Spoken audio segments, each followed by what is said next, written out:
Okay, ladies and gentlemen, we have a very special guest with us today. We have Salman Rushdie with us. He's here to give us a little insight on his book, Midnight's Children.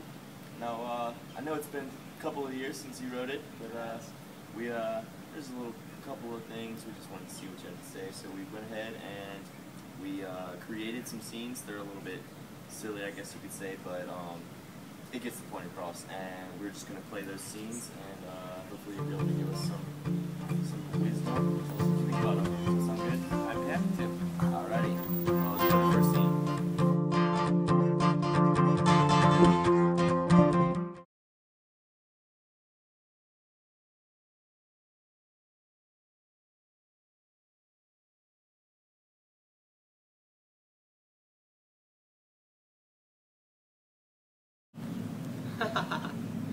No, I told you they're a little bit silly, but I mean, you know what we're trying to get across. But clearly we have praying Matt and Dr. is praying and knocks his face to the ground. So just tell us a little bit about why you put this in there, what it has to do with this.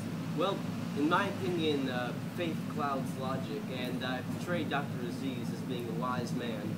Therefore, this wise man had to lose his faith. So you yourself are atheist? Yes, I lost my faith years ago. We'll get on to the second scene.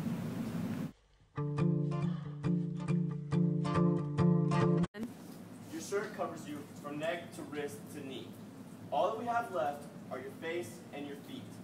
Wife, are your face and your feet obscene? They will see more than that, though. They will see my deep, deep shame.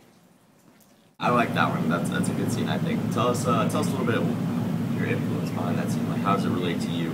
Tell us about how you came to put it into the book. Well, as a British Indian, I've always felt a pull from both nations.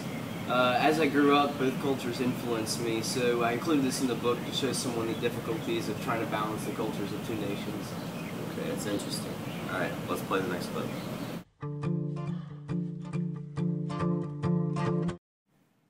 I had been mysteriously handcuffed to history, my destinies indissolubly chained to those of my country.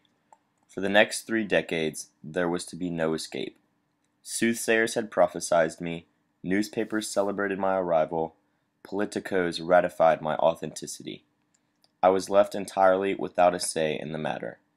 I, Salim Sinai, later variously called Snot-Nose, Stain-Face, Baldy, Sniffer, Buddha, and even Piece of the Moon, had become heavily embroiled in fate, at the best of times a dangerous sort of involvement, and I couldn't even wipe my own nose at the time. Parts of this scene that I wanted to discuss, two main parts. First being the part where Salim says he's handcuffed to the history of his nation. Can you just elaborate on that a little bit? Well, yes, both Salim and I were born in 1947, which is historically accurate to the year India gained its independence. So I've always felt handcuffed to my history because everyone always relates it back to being the Independence Day. Okay, so now lastly, before we close, I just want to talk about some of the inaccuracies in Midnight's Children. You have Salim talking about Lata Mastrangar, who is the Indian singer, singing on All India Radio, which is a huge deal throughout India, in 1946, when it's well known that she did not become famous and would not have been on All India Radio until the early 50s. So did you just mess up, or what happened there? Well, no. I see what I wanted to do was create an unreliable narrator for this book. Okay, and why would you want to do that? Well, when you have an unreliable narrator, it causes the readers to hang on to every word you actually say, and I wanted the readers to feel that what the narrator was saying was just as important as Salim, as how Salim actually thought it was.